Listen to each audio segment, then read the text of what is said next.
really figure out what KPIs you think make sense to track for whatever initiative you're working on, and don't let yourself get distracted or deviate from those. Actually iterate on improving those KPIs. Like if you decide click-through rate is what you want to improve, actually start measuring that, lay out a plan to achieve that. If you have to change the plan because your plan's not good or it's not working or whatever, that's one thing, but don't spend 3 minutes or 3 days working on click-through rate and then get bored and then decide that you want to focus on number of impressions. And then after that, say, actually, no, I want to work on ranking. Because that's just a recipe to get nothing done. And that happens a lot in digital marketing, unfortunately. Because these things do take so long, in SEO in particular, you do just have to have a certain degree of focus. And I think that's going to be valuable to a lot of small business owners and startups.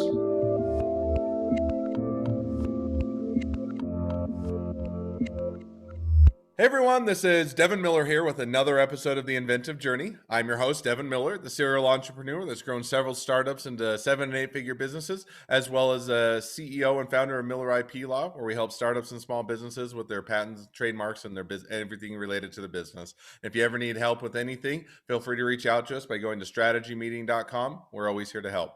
Now, today we've got another great expert episode, and we have on the podcast, we have Cody McCormack, and we're going to talk a little bit about digital marketing. Now, we've had a few other digital marketers on before and talked about various aspects, but really today we're going to go a little bit behind the scenes or behind the hood, or underneath the hood. I don't know how you go behind the hood. Underneath the hood, talk a little bit more about kind of the data analytics side. So if you're to get into kind of what does that look like, everything from data analytics to key performance indicators, if I can say it, or KPIs, doing a little bit of competitive analysis, metrics that you can kind of use for success. So kind of a little bit more of some of these, how you understand if it's working and whether it's working, and how you make those measurements so that you're not just simply throwing money into it. So with that much as an introduction, welcome on the podcast, Cody. Yeah, thanks for having me. I appreciate it. So I gave a bit of an introduction as to what we're going to be talking about, and we'll definitely dive into that. But before we get there, why don't you tell us a little bit, just kind of, your background, 1 or 2 minutes, so that everybody knows who you are, why you're an expert on it, and why they should listen to you. Sure. Well, as you mentioned, I have done most of my career post college in marketing. I started out as a operations manager for a startup that built websites for attorneys, and during that time, I really got my first taste of more of the analytics component, which would end up becoming my specialty. Since then, I've worked at a few smaller agencies. I did my own business for about a year. And then about 3 years ago, I started working with a company called FindLaw, which I've been with ever since. So we do a few things, but my specific team is the performance team. Basically, what we do is enterprise SEO and digital marketing for our directory, findlaw.com, which is a directory that people, attorneys pay us to be on. And then when you search for, criminal attorney near me or whatever, the directory pops up. That's sort of our business model. My team, like I said, does all the digital marketing for that, and I'm sort of the team data scientist. So I a lot of times come up with the data that we'll actually use to analyze things and figure out what our KPIs are going to be to make sure our various initiatives are working, those types of things for my company.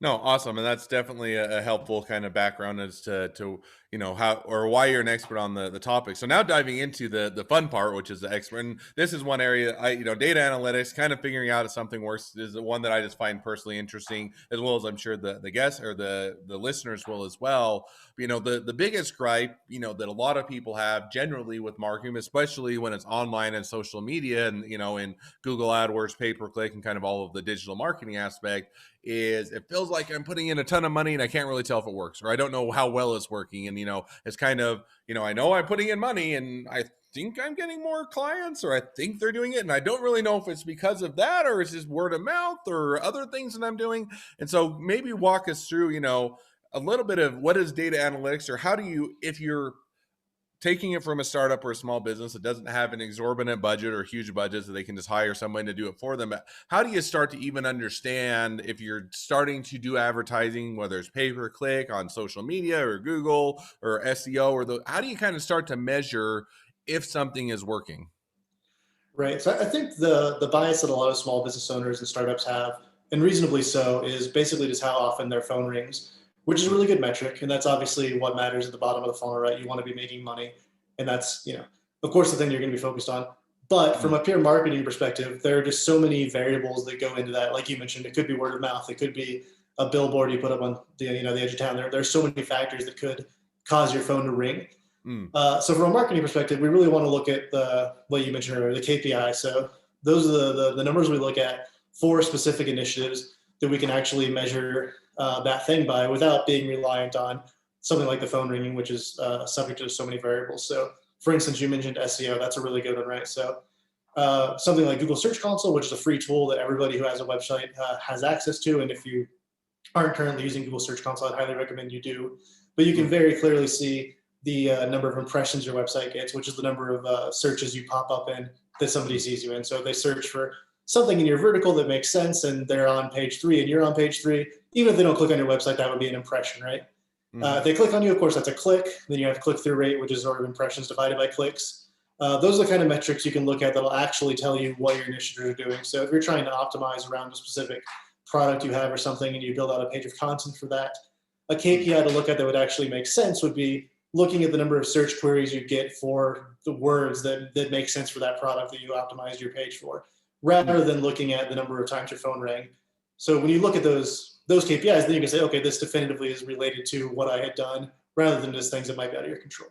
So now let me ask you, because and I think that's a great explanation. Now let me or voice a common gripe because we hit on SEO, and that's a great place to start. Is that, and I've talked with, and I get hit up all the time. Most of the time, I just tell them I'm not interested. But I talk with a ton of SEO experts, and I think that is a wide variety. There's some very good people that do an excellent job, and there are a lot of people that took an online course or Googled it. They started their thing, and they don't really know what they're doing, and yet the almost both the great experts and the people that don't know what they're doing, know little of what they're doing, you almost get the same answer. Well, how long will it take, or how will I know if this is working? They're like, well, give us about 6 months and we'll see if, how this goes. And it's like, okay, so, I've got to give you money for 6 months, and basically the end of 6 months, we'll see if it works and then only after 6 months will I even be able to tell if they are, and then you say 3 to 6 months, if they're actually doing it, if it's actually worthwhile investment, if they're actually doing anything based on how I'm ranking. So is that true? Are there key KPIs or, other performance indicators that you can look at before 6 months or before 3 months to at least see on the SEO side, on the data analytics side, whether or not it's starting to work? Yeah, so you hit on a couple of things that I think are interesting. So one is the 3 to 6 month timeline you mentioned for SEO. Unfortunately, that is basically true. It's Hmm. not like PPC. Like if we're doing like paid advertising on Google or Bing or something like that, you'd expect to see results instantaneously. Same with social media advertising, those types of things. You can start spending money today and start getting phone calls today as well. Hmm. SEO is much more of a long term play that unfortunately does take a long time to see actual results. Mm-hmm. You can see some sort of, I guess, leading results prior to the sort of final results. So like the So thing I what would mentioned, like maybe just isn't yeah. interesting? What would be those leading results, or kind of those things that they could start? And I'll give you an example. One that I'm aware, but you can tell me Mhm. it's terrible. So we use, as an internal tool, SEMrush. There are other ones out there. There are free ones you mentioned that give you, as an example, your site. They do a site audit or a site health, right? And it's at least telling you earlier on, hey, you have a whole bunch of things wrong with your site. You have broken links, or you have internal links that don't go anywhere, or you have too long, or, metadata or meta descriptions and different things. Is that a good, at least early indicator, or kind of what are some of those early indicators? Even if, yes, I get it's 3 to 6 months, you can at least say they're doing something, or I can at least tell that I'm getting some bang for my buck. Yeah, so SEMrush is a great tool. There are some other tools like that, SpyFu, Ahrefs. They're all Mm, tools roughly in the same area that look at some similar things. mm, You mentioned a couple things. So one is like the technical SEO components, right? Like you said, I think meta descriptions being too long or title tags being too long. Those types of things, when you change, you would see that instantaneously, of course. But in mhm, terms of actually looking at how it's going to be viewed by Google or other search engines, some useful metrics you can look at on that would be using something like a keyword tracker like Ahrefs. You'd mm, expect to start seeing you having more keywords that are showing up in searches and the placement for those keywords starting to move up, even mm, before that actually mattered to you. So if your product or service, when you put it in Ahrefs right now, say maybe you're on page 10 on average, eventually you move up to page 9 and page 8, you're not going to really see any more phone calls at that time because no one's going to page 8 to look at those keywords. So you're still not going to get any clicks, but it is a metric you can actually track before the 3 to 6 month timeline. It's going to be very mm. useful for you. So in other Some other words, if I were to things, maybe summarize it, you're almost looking at the trending of, are you trending? Because I agree. I don't think I don't know if hardly anybody ever goes beyond maybe page 2 or 3 at the very most, and usually not beyond page 1. And so, but if you're saying, hey, at least it's I'm not to page 1 or I'm not to page 2 or I'm not on the top 10 or that, but I'm trending in the right direction. Is that kind of a summary of what you're saying, is to at least see if you're Yeah, very much. moving up on those? Exactly. Yeah. The trend is what about. I would liken it to something like fitness. Even if your Mm. goal is to someday be at a certain weight or whatever, you're not going to be there next week, but next week maybe you've lost a pound or two, and that's sort of the direction you're going. I would say it works very similarly with SEO. Mm. All right. So and then before we dive in, and we'll talk a little bit about the other aspects but on SEO, just because I know that one to a lot of people, it kind of feels like a black box or, magic. And I think once you come up to speed, and there's a lot of things that you can at least be knowledgeable. And that was maybe, and I'll ask a question, but I interjected myself, is, one of the other things I think is at least become a bit more knowledgeable about, even if you're not an expert, a little bit more knowledgeable about kind of what they're doing or what they're telling you or whether or not it makes sense. Because that one's one that there's, with a little bit of research and a little bit of understanding, you can at least become knowledgeable to the level that you can start to understand what they're doing and whether or not they're telling you it makes sense. But is there any other kind of earlier indicators, that 1 to 3 months kind of time frame that people could look at in addition to trending to get an idea as to whether or not what they're doing is working? Yeah, so I think there's kind of a two-pronged approach to this. One that you mentioned earlier, and you just mentioned now also that I wanted to touch on. There's really no credentialing body for SEO. You can wake up tomorrow and say you're an SEO expert. No one can say any different. It's not Mm, like being an attorney or something where you go to law school. mm, So I think the best way to actually evaluate SEOs, if you don't have that knowledge yourself, would be to just actually ask them for references. If they're mm, a good SEO who has actual background experience they can bring up, it should not be a problem for them to put you in touch with a previous client. They can tell you, yes or no. They should be able to actually show you some case studies or things they've done. That's the kind of evidence that I would actually ask for, rather than getting bogged down with trying to understand the technical jargon. Marketers in particular, I think, are very good at BSing and just saying things that sound very impressive but really aren't. mm. So unfortunately, in my industry, there's a lot of people like that, which it's not something I love about the industry, but it's the reality of it, right? There are a lot of people who are going to say things that sound good.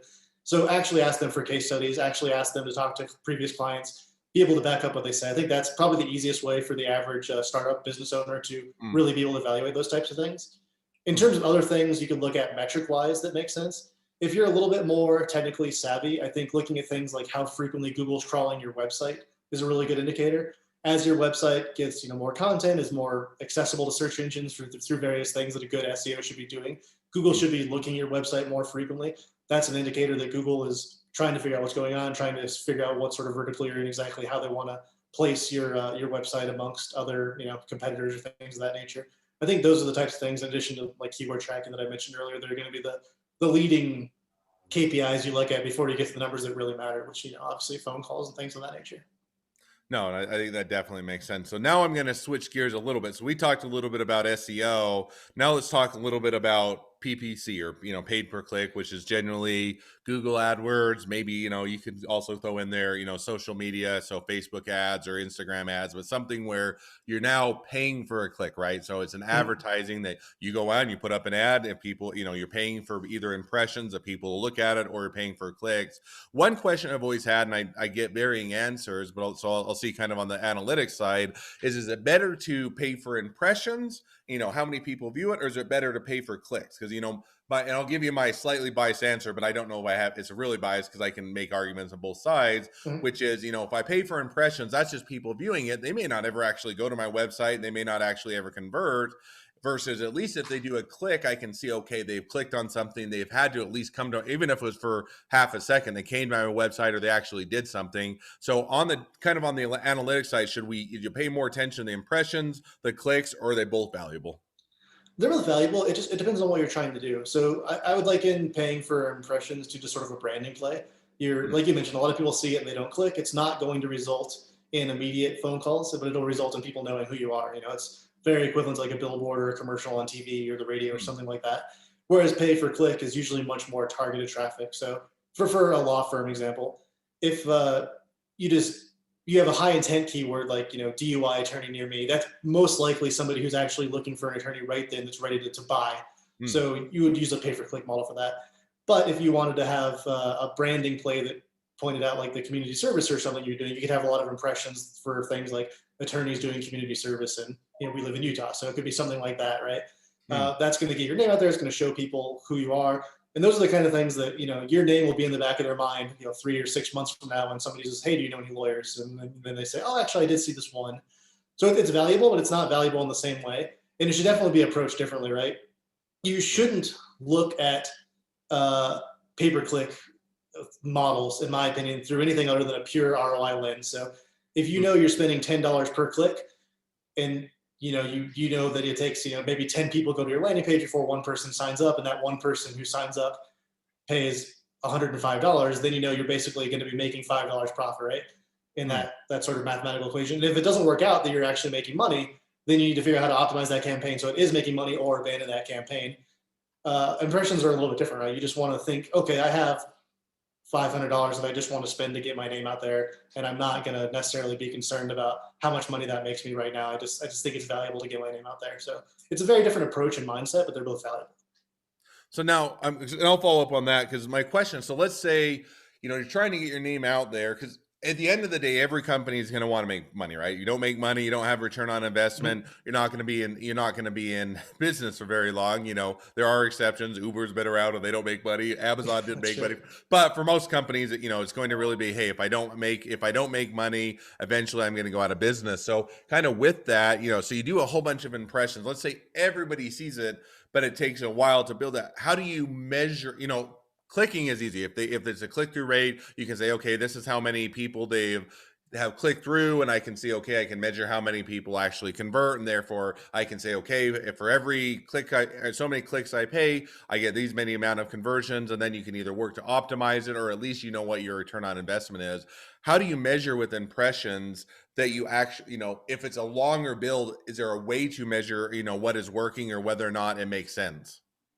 If you have the capability to do more advanced tracking where you actually have attribution models and you can see exactly how somebody got to you. So an attribution model would be something like, we know they first came across our company in we were doing an impression based ad 6 months ago, and then 3 months later they maybe came across us on an ad on Facebook. If you're doing sort of like a retargeting system or something like that, after they saw that ad on Facebook, then they went to our website and they called our number, and you can sort of trace through the pipeline they went through to actually contact you. Then you can actually assign value to each thing. And it's maybe a little bit arbitrarily mathematically, but you could say, okay, we'll just say that the impression ad counts as 10% of this conversion. And we'll say the Facebook ad counts as 30%, and however you want to assign things down the line like that. That's one way to do it that makes a lot of sense. It's a little bit more complex to set up, and it probably takes a little bit more time than the average entrepreneur might want to give to it. But I think that's a really good way to track it. If you're not just looking at it as, I have $500 extra in my marketing budget, I want to get my name out there. If you actually want to track it, I would recommend doing some sort of a more complex attribution model like that. Okay, no, definitely makes sense. So now we do that. So that's one way to track it, and I think it's an interesting, kind of an ongoing, and I like, it's kind of almost the attorney answer. It depends on what you're trying to do with the impressions versus pay per click. If you were looking, and we'll dive to the next topic in just a minute, but you're looking as a startup or a small business, should I start out with, if I could only understand or come up or look at one metric, pay per click versus impressions, which one, or how would you make that determination? I would say pay-per-click would be more appropriate for the vast majority of businesses. Usually the branding plays, I think, something further down the line when you have a little bit, like I said, money to just maybe throw away, or at least look at it in that sense that you're not necessarily looking for a definite ROI. Pay-per-click, much more useful. You can actually see what you're getting. You can scale it as appropriate up until, you obviously there's sort of a market cap where you can't scale beyond that. But if you get an actual optimized PPC campaign where you're making money, you can just keep adding more to that as long as the market allows. So I think for the average entrepreneur, that's a much more safe bet. No, I think that definitely makes sense. So now we're going to switch gears at least one more time. And I always say one more time, and then I always say, well, there might be more than one more time. But competitive analysis, which is another kind of, goes along with this. And, competitive analysis means to me, and then, you can certainly flavor that or add on to it, which is, you're looking at what your competitors are doing online. And when we're talking about digital marketing, what are they doing for their pay-per-clicks or, their ad campaigns, and what are they doing to optimize their SEO? What are they doing? Kind of, how do you start to, as a startup or small business, dive in, and should you be looking at what your competitors are doing? And if so, how do you kind of dive in and start to understand what they're doing and how to best compete against them? Yeah, so you should definitely be looking at what your competitors are doing. Competitive analyses are just a fundamental part of digital marketing. I think there's kind of two tracks you could take. One is just to do the sort of basic things like looking at their website, seeing what types of content they have, what types of keywords they're optimized for. A lot of that you can just do with your eyes. You don't actually need a tool. If you have the budget to get some more advanced tools, things like SEMrush and SpyFu are really good ways to actually see how they're targeting things in both organic and paid. I think Hmm. that makes a lot of sense. One thing that I always cautious people to be wary of, though, is don't assume just because your competitors are doing it, it's a good idea or it makes sense. You still need to actually evaluate it yourself and see if it's actually going to result in more business for you. Hmm. So I would say just look at their website at the kind of a base first pass, see what they are actually doing that you're not in terms of just the way they've written things, the types of the way they're positioning themselves in the market. And then, like I said, if you have the money for things like SEM Rush or SpyFu, look at their paid campaigns. Those tools aren't great. They're best we have, though, I guess is how I would describe it. So there's a lot of inaccuracies in something like SEM Rush or SpyFu. We've Hmm. run those tools on our own website just to see what it thinks we're doing and then compared it to what we're actually doing. And it's Hmm. oftentimes way off, but it's what we have available to us. So I Is, would look at is things there like is that. there any better tool to look at, or kind of those the best tools if you wanting to start to get into kind of competitive Unfortunately, yeah. analysis? I would say those are the best. SEMrush, SpyFu, and Ahrefs are the three big tools that I always recommend using some combination of. There's a lot of overlap in their features and capabilities, but yeah, those are pretty much the best we have, unfortunately. So now, So, oh, go ahead. oh no, you can go for it. So now, so if I want to understand, so when I say competitor analysis, one of the things that kind of comes to mind is, seeing how they rank on the, Google search, right? Is that for that feature, whether it's Hrefs or SEMrush or whichever platform you choose, do they give you a fairly good or idea of how they rank, or what are the strengths that you can find out about your competitors that are reasonably accurate, and what are the things that maybe you shouldn't worry about as much because they're less accurate? The things that are very accurate, or at least the most accurate the tools offer, I would say, is the ranking data. So if you look at Ahrefs and see what keywords are ranking at, that's usually pretty good because it's actually an objective standard that you can just see. You can just what the other tool does is it just goes onto Google basically and it searches keywords and it sees where everyone's ranked and then it puts that in a database. So there's not much guesswork there. The things that are less accurate are like tools like SEMrush, where it's guessing how much they're spending on PPC. It's Hmm. just looking at the number of ads it sees and it's trying to predict how much they're paying for ads. And a lot of variables go into how much they're paying for ads that you don't have access to from the outside. And it's just trying to do some math to figure out those types of things. And that's where the tools are the least accurate, in my view. Hmm. But like I said, they are the best we have. And if that's all you have, which usually it will, because you're not going to typically have any access to how much they're actually spending on PPC or something, it's a good place to look at. But yeah, I would say the ranking data is the most accurate. Hmm. But on the flip side of that, I don't think most people should worry so much about rank. I know it's easy to focus on that because people want to worry about where they're ranked, but really you should worry about, like I said, the bottom of the line, the bottom of the funnel, I should say, numbers, like how many actual conversions you're getting. If you're not ranking super well, but you're getting more conversions than you can handle, then that's better than ranking super well for terms that maybe no one cares about or are not likely to convert. All right, no, I definitely think it makes sense. So now you kind of alluded to it, and we'll kind of transition as we start to wrap up the podcast, which is, and before I ask my one last question, but you say, it is easy to start to focus on the rankings, right? And I got to get ranked higher, and definitely makes sense if you're SEO and that's how you get found and that's how you're going to do it. It has a big impact. If you get into the top three or top number one, but the top three, you're going to have a much higher amount of eyeballs on it for the right words and the right keywords. But the other question is when you're looking at rankings, it's also looking at the right rankings in the sense that if you're looking at words that really don't matter, they have a low amount of people that are searching from them, you can rank number one, and if nobody looks at those words, it really doesn't matter. So before my last question, what would be kind of, if you're looking at whether it's competitive analysis, your own analysis, that how do you start to figure out which words you should be trying to incorporate into your website, SEO or paid per click or whatever? How do you start to determine which words to go after? I would recommend using a free tool, something like there's a keyword tool in Google Ads, which is very useful. So you can just kind of do the geo you're looking at, the types of keywords you're looking at. It'll recommend various other keywords. It'll tell you how much it thinks those keywords will cost and how much search traffic it thinks they'll get.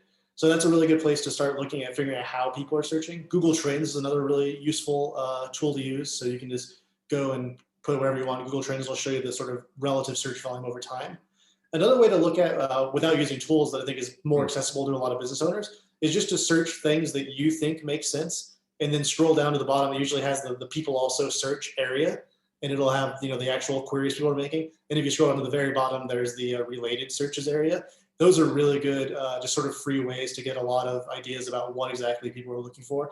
And you can sort of do that in an iterative process, right? You can do your initial search, then you can see what people are all searching, and then you can search for those words and scroll down again and keep looking.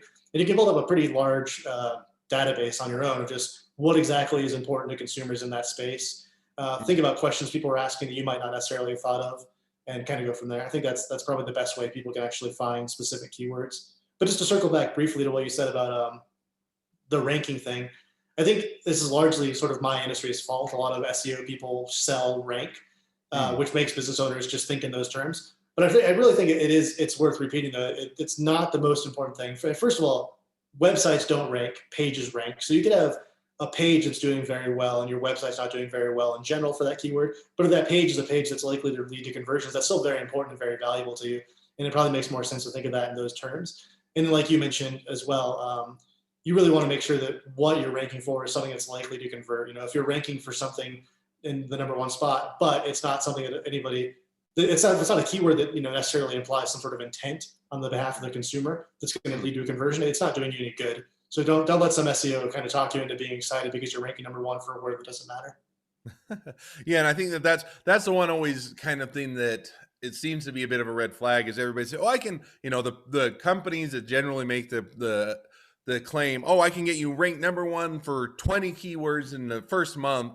It's like, well, yeah, if you go for words that nobody's ever searching, or it's such a long sentence and nobody's ever going to type it in, you could probably get there within a month, but it's not going to do any good at conversion. So I think that's definitely something to keep in mind and watch out for when people are trying to get you to use their service. If they're trying to say, "Hey, we can do this," if the industry is saying it takes 3 to 6 months, and that's where the reality is, and somebody comes along and says, "I can do this in 30 days or 15 days or whatever," it's a definite red flag because they're trying to sell you on something that isn't a reality or isn't valuable, at least. As we wrap up, if I always have my normal episodes. I always have my top last two questions. With the expert episodes, I only have one, so we'll jump to that now. Which is, now, if you're talking to a startup or small businesses just trying to get into data analytics for for SEO, for pay per click or digital marketing, what would be and I know it's hard, but what would be the number one tip you'd give them is to get started out in this? So I have two. One that I think comes up a lot in the technical space is people getting excited about sort of the new shiny thing. So, for instance, I do a lot of machine learning, and a lot of small business owners, when I talk to, say, "Oh, can I use machine learning for this or that?" And usually the answer is just no. It's just generally not that appropriate for somebody's business unless you have a specific problem that you think machine learning can solve, and you have data or something. It's just in that one, the machine learning example, it's probably not helpful for you. And I know that it's easy to you see a lot of news articles that talk about how awesome machine learning is, and you think, "Oh, I can just do something like that." So I think just getting away from the blockchain's another good example of something that people just see in the news a lot and they want to integrate it in their business.